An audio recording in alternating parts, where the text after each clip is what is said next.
is how to do the vertical angels on the foam roller.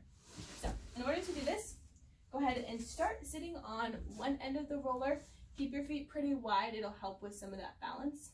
Go ahead and slide your body all the way down, making sure that your head is on the roller and your tailbone. So your whole spine is right in the middle on the roller.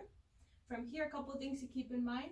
We have our chin tucked just a little bit, and we have our core engaged, so our low back is pressed on the roller as well.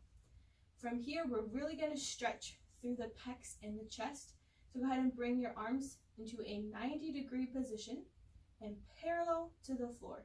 So we have a 90 through here, and then we also have a 90 at our elbow. Hanging out here, you should already feel some of that stretch through there.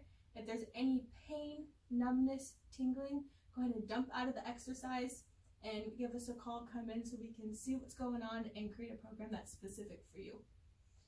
Hanging out here, try to relax those arms all the way down. Hold for about 20 to 30 seconds, and then you can also bring the arms back behind you to get a stretch through your arms, and then pulling back into that 90-degree neutral position. And that's how to do the vertical angels on the foam roller.